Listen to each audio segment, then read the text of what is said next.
By next year, commuters on PSVs can expect a more regulated sector. It will include mandatory training for drivers and conductors.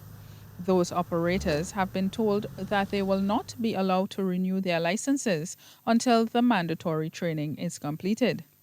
Communication specialist with Hague Communications, Joyanne Hague, who is charged with sensitizing the operators about the new regulations, says there are consequences to their actions.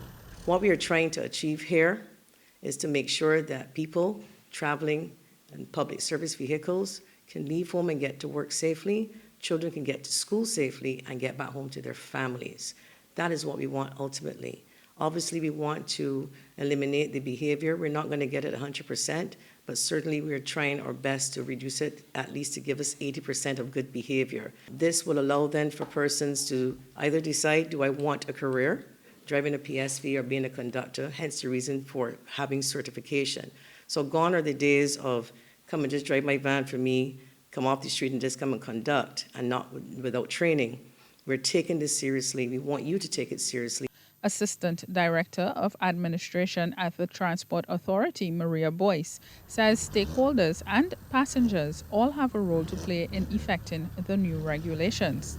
I hope that we would all remember that the purpose of the Transport Authority regulations is to ensure that each of the players in the marketplace, each of us, understand how we are to function, why we are to function in the way that we are to function, and of course, understand as well the consequences of failing to function in the manner that we are required to do. The first cohort is expected to begin training on January 26, 2025, and undergo a 20-hour course to be delivered over 4 consecutive sittings.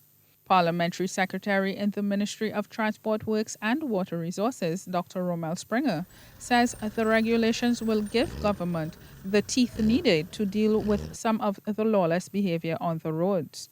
We will still be engaging the stakeholders as we go forward.